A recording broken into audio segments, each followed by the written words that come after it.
하나님께서는 애굽 땅에서 종살이하던 히브리 민족들을 불쌍히 여기셨습니다. 그들은 고통과 부르짖음을 하나님 앞에 올려드렸습니다. 하나님께서 그 모든 것들을 아시고 그들을 무시하지 않으시고 구원의 계획을 가지셨습니다. 히브리 민족은요, 이때 당시는 이스라엘 민족이다라고 얘기하기가 어려울 만큼 오합지졸이었습니다. 종살이하던 사람들, 용병들, 자기의 목숨이나 자기의 생존권을 내어놓으면서 먹고 사는 일을 할 수밖에 없는 사람들의 모임을 히브리라고 했는데, 이것은 어떤 민족, 정치적인 공동체 이야기가 아니라 사실 경제적인 하나의 단위였습니다. 그들은 그렇게 본인들이 할 수 있는 일들이 많지 않은 그러한 모습들로 살아갔다는, 그래서 그들을 히브리다, 히브리 민족이다, 그렇게 처음에 이야기를 했던 것이죠. 이 히브리 민족들은요, 우리가 알고 있는 이스라엘 백성들이 아니었습니다. 그들은 주인이 늘 시키는 일들을 했습니다. 종이었기 때문에. 그렇죠. 일이 적으면 좋아했습니다. 일이 많으면 어떻게 했어요?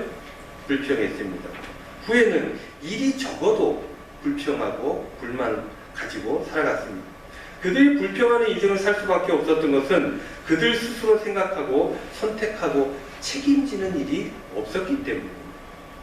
늘 시키는 일들만 하니 내가 이렇게 해야 되겠다, 저렇게 해야 되겠다, 이것을 하고 나서 보람이 있고 이런 삶이 아니었다는 것입니다. 그래서 어떻게 하면 일을 안 할 수 있을까? 어떻게 하면 편안할 수 있을까?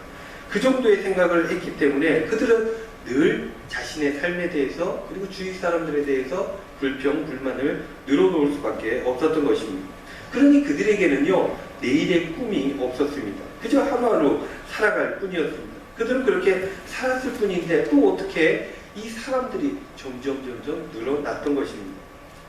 그래서 그들은 바로의 위협의 존재가 되었습니다. 그래서 바로가 겁이 났던 것이죠. 그래서 종들이 다른 생각을 전혀 하지 못하도록 더 강도를 높여서 그 일들을 시켰던 것입니다. 그들은 너무나 힘들게 되었고 참다 못해 하나님께 부르짖게 되었습니다. 하나님께서는 그들을 불쌍히 여기셨고 구원의 계획을 세우셨던 것입니다. 하나님께서는 그래서 모세를 부르셨어요. 모세를 부르시고 일들을 하셨고 그들을 구원해내기 위해서 10가지 재앙을 보여주셨습니다. 히브리 사람들에게는 이 10가지 재앙은 하나님의 놀라운 능력으로 보여졌고, 애굽 사람들에게 이 10가지 재앙은 할 수 없이 내가 져야만 되는 상황을 보게 되었던 것입니다. 그래서 히브리 사람을 놓아줄 수밖에 없었던 것입니다. 그렇게 애굽에서 이 히브리 민족들이 종살이 하다가 뛰쳐나오게 되었습니다.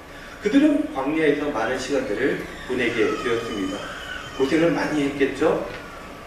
가끔은 애굽에서 그래도 밥개나 먹고 가끔 고기도 먹고 이렇게 살았으니 그 애굽을 부러워하거나 그리워한 적도 없지 않아 많이 있습니다. 고생을 많이 했어요. 광야는 살 수 있는 것이 아닙니다. 그래서 고생을 했는데 그 고생을 극복하기 위해서 그들은 주체적으로 생각을 하기 시작했습니다. 그리고 어떻게 하면 좋을지 판단도 하기 시작했습니다. 그렇게 자신들의 문제들을 하나하나 해결해 보았습니다.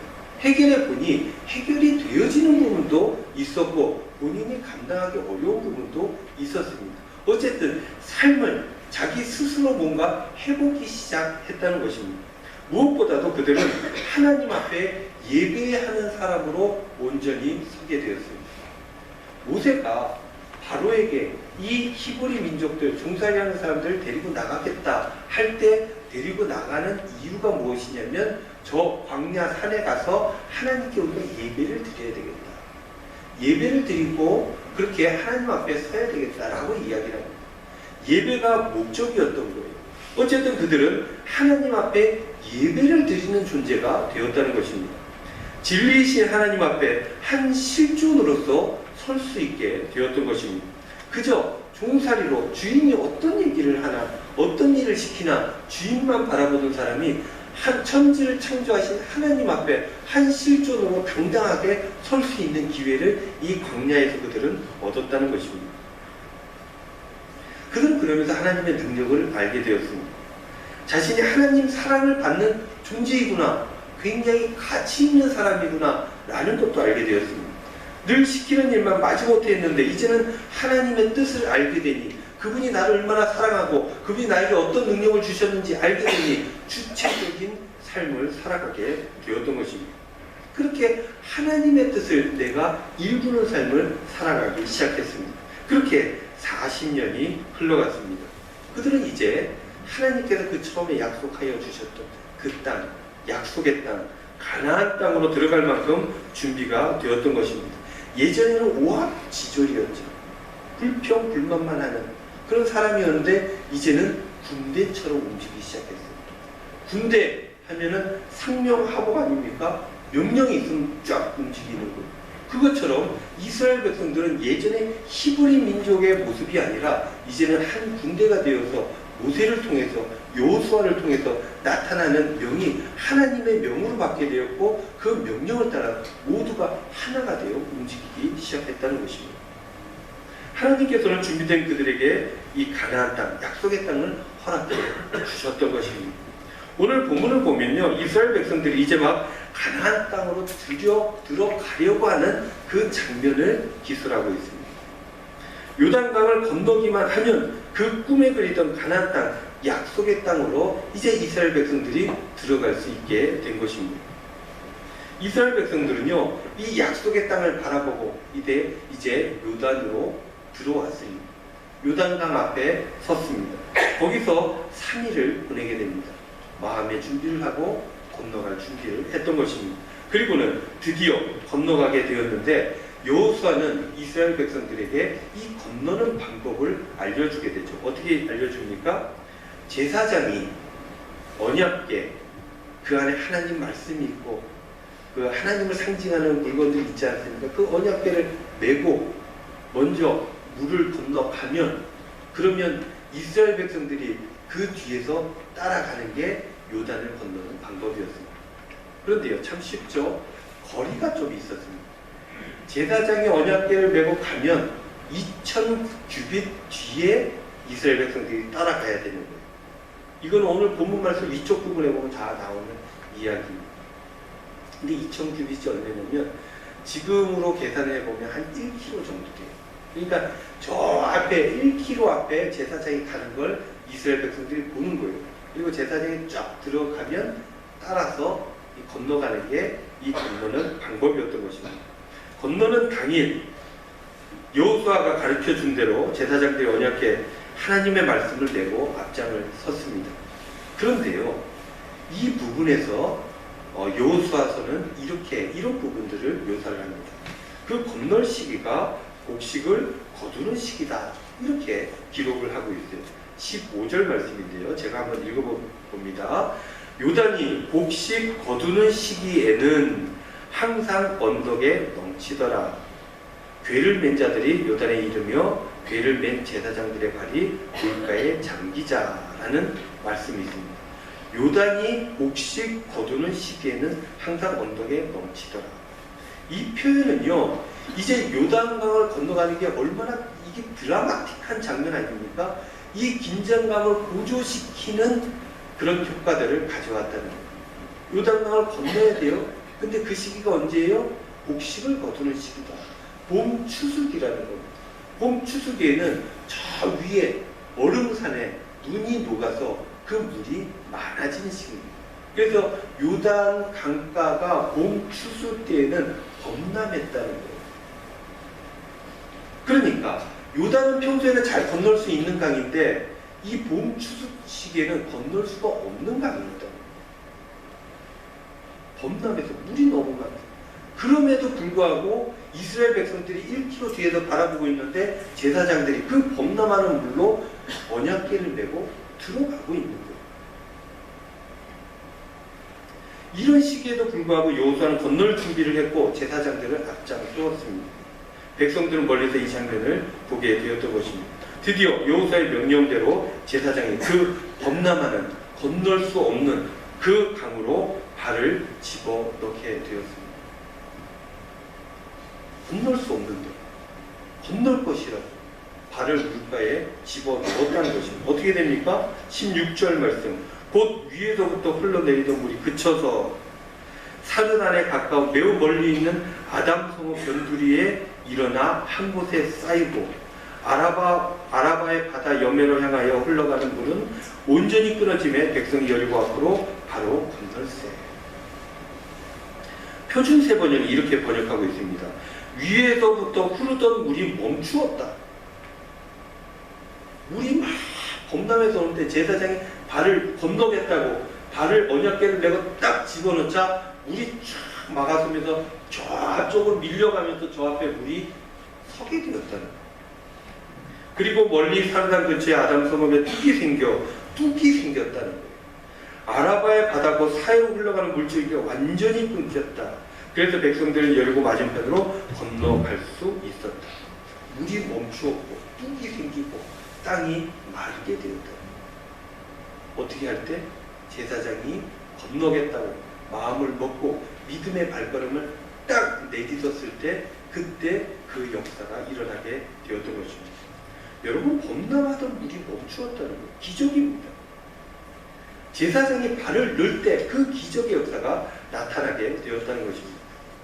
이 장면을 성경은 또 이렇게 표현합니다. 17절 말씀, 여호와의 언약궤를 맨 제사장들은 요단 가운데 마른 땅에 굳게 섰고 마른 땅에 굳게 섰다, 이런 표현을 합니다. 이 두 가지를 나타내고 있는데 범람할 시기에 요단의 마른 땅이라고 하는 건 있을 수가 없지 않습니까?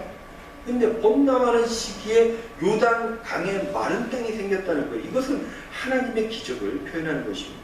두 번째, 굳게 섰다, 이런 표현이 있습니다. 이것은 이스라엘 백성들의 강인함을 나타냅니다. 하나님을 신뢰하는 그 믿음의 모습을 고스란히 보여주는 표현이었던 것입니다. 그렇게 그들은 요단강을 건너서 약속의 땅, 가나안 땅으로 드디어 들어가게 되었던 것입니다. 하나님의 약속을 성취하는 감동적인 장면이 아닐 수가 없는 것입니다. 그 꿈의 그리다.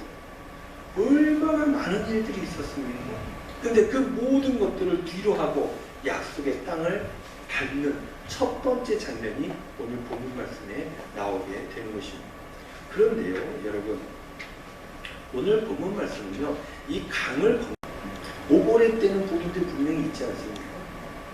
오늘 본문의 제목을 성경은 이렇게 붙였어요. 이스라엘이 요단강을 건너다.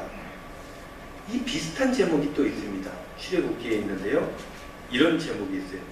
홍해를 건너다. 출애굽한 이스라엘 사람들이 약속의 땅, 가나안 땅 가기 위해서 두 개의 큰 장애를 넘어서는데 두 개의 큰 물을 건너게 되는데 그 첫 번째가 홍해였고 두 번째가 오늘 본문 말씀의 요단강이었다는 것입니다.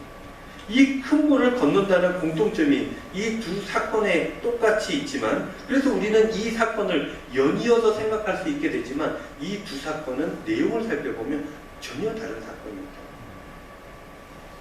그 분위기, 이스라엘 백성들의 마음, 자세 전혀 달랐다. 홍해는요, 뒤에 자신을 잡기 위해서 추격하는 애국 군대가 있었어요. 그 뒤에서 막 추격해옵니다. 중리상이하는 그런 상황이었던 거예요. 그런데 요단강가를 건널 때는 그 뒤에 누가 있었는지를 얘기하지 않습니다. 앞에 무엇이 있는지를 이야기해요. 이게 두 상황의 차이점이에요. 뒤에 자신들 잡기 위해 추격하는 애국 군대가 있었던 것을 출애굽기 14장 11절 말씀에 이렇게 표현하고 있죠. 그들이 또 모세에게 이르되 애굽에 매장지가 없어서 당신이 우리를 이끌어내어 이 광야에서 죽게 하느냐? 어찌하여 당신이 우리를 애굽에서 끌어내어 이같이 우리에게 하느냐? 뭐예요? 원망. 모세, 당신이 데리고 나왔잖아. 지금 어떻게 되는 거야? 앞에 홍해 있고 뒤에 우리 죽이려고 따라오는 애굽 군대가 있는데 어떻게 하려고 그래? 애굽의 그 넓은 땅에 매장지가 없어가지고 우리 다 여기서 죽이려고 일부러 데려나온 거야? 원망하고 불평하고. 그러자 모세가 뭐라고 얘기합니까? 출애굽기 14장 13절 말씀, 모세가 백성에게 이르되 너희는 두려워하지 말고 가만히 서서 여호와 앞에서 오늘 너희를 위하여 행하시는 구원을 보라. 너희가 오늘 본 애굽 사람을 영원히 다시 보지 아니하리라. 이 분위기가 어땠냐면 막 원망하고 선포하고 화를 내고 불안해하고 소리 지르고 하는 와중에 이 모세가 하나님의 구원을 보라 이렇게 얘기한 게 아니에요. 혼을 내듯이 니네들 이러면 안 되잖아. 이렇게 해야지. 하나님의 구원이 있을 텐데 그것을 보고 가만히 있어야지. 이런 분위기였다는 거예요. 그것을 어디서 알 수 있냐면 그 뒤에 그 절이 있는데 그 내용을 보면 그렇게 이 모세가 하나님께 막 부르짖습니다. 이 일이 있구나.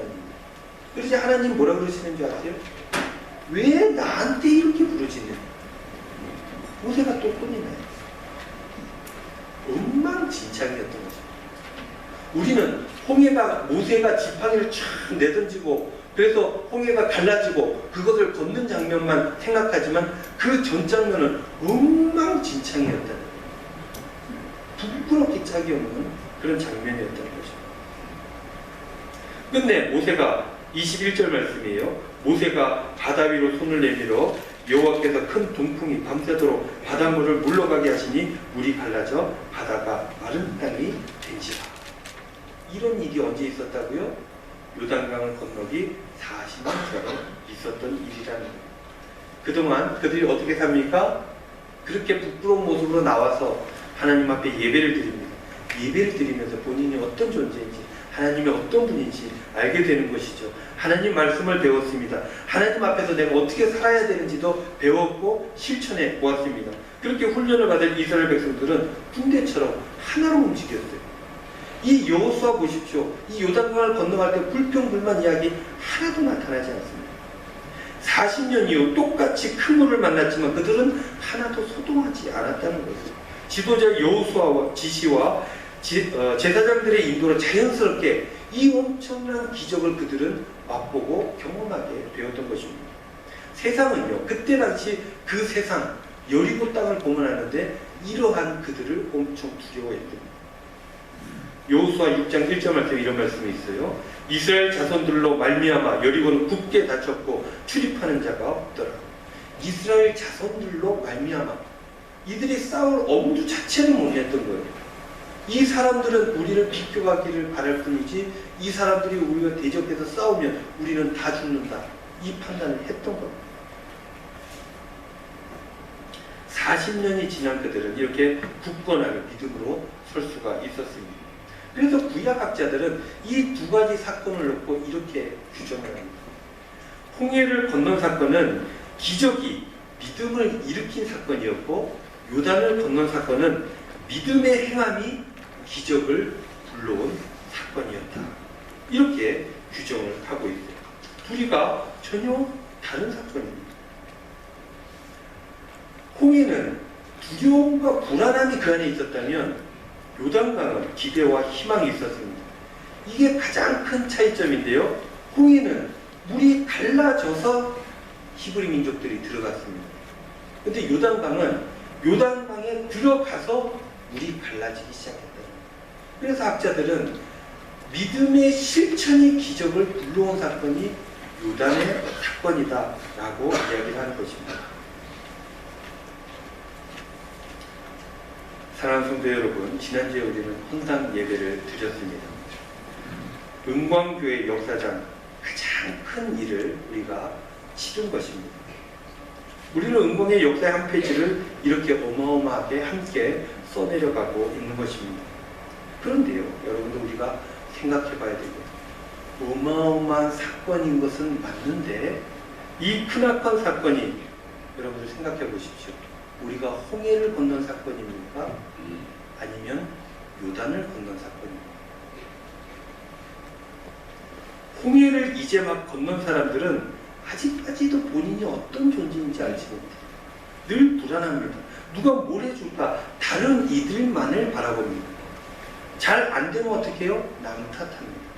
원망합니다. 손발은 움직이지 않아요. 홍해를 건넌 사람들은 아직까지 본인이 뭘 해야 되는지 몰라요. 그저 입만 움직일 뿐입니다. 공동체를 생각하지 못합니다. 여전히 자기만 생각합니다. 하나님의 공동체가 어때야 되는지 알지 모릅니다. 그 공동체를 위해서 내가 무엇을 해야 되는지 알지 못하는 사람들이 이제 막 홍해를 건넌 사람이라는 거예요.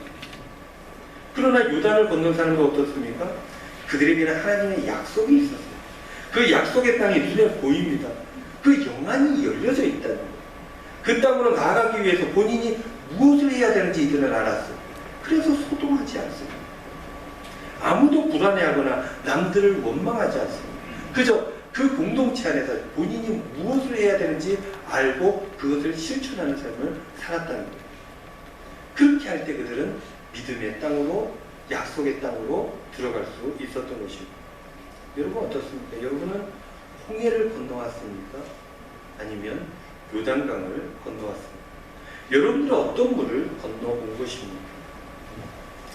사랑하는 성도 여러분, 오늘 본문 말씀에 나와 있듯이 여러분들 마른 땅 위에 굳건하게 서실 수 있기를 우리 주님의 이름으로 축원드립니다.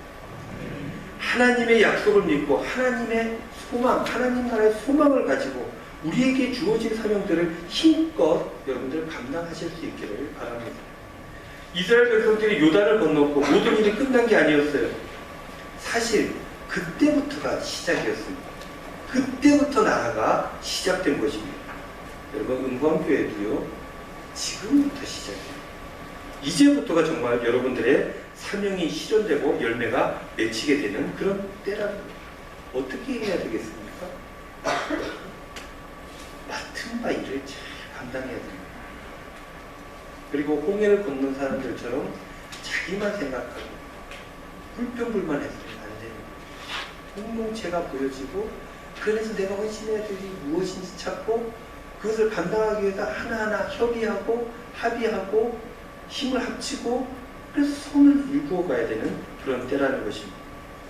여러분 주어진 사명 잘 감당하셔서 하나님께 영광을 돌리는 그렇게 이 지역의 빛의 소명들을 감당하는 저와 여러분들 다 되시기를 우리 주님의 이름으로 축원드립니다. 기도하겠습니다. 함께 기도할 때 이렇게 기도했으면 좋겠어요. 여러분들 영안을 열어 내일을 바라볼 수 있게 해달라고 기도하시기를 바랍니다. 뒤만 바라보면 앞으로 가지 못해요.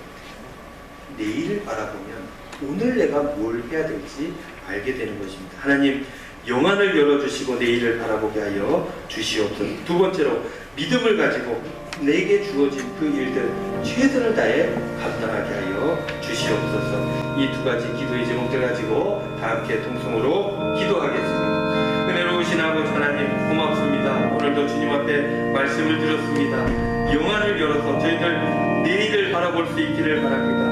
요단강을 건너가서 주님의 나라 하나님 나라를 이루었던 이스라엘 백성들처럼 이제 우리가 이 헌당의 자리를 넘어서서 이 지역에 감당해야 될 이 교회의 사명들을 온전히 감당할 수 있도록 인도하여 주시옵소서. 우리끼리만 잘 지내고 우리끼리만 행복한 것이 아니라 이 행복을 나누며 복음을 전하며 복된 삶을 살아가는 저희들의 삶이 될 수 있도록 인도하여 주시옵소서. 저희들 믿음을 가지고 주어진 일에 책임을 다하기를 원합니다. 내게 주어진 일 하나하나 감당하게 하여 주시옵소서. 이 교회에서 예배드리는 일, 사역하는 일, 헌신하는 일, 재직된 부서장들 모든 이들이 성심성의껏 하나님 앞에서 주님께 대하듯이 그 일들을 감당하게 하여 주시고 헌신하고 봉사하는 그 일들 가운데 모두가 하나 되어 하나님 앞에 영광을 돌리는 우리 대구 은광교회 모든 식구들이 다 될 수 있도록 주님 인도하여 주시옵소서.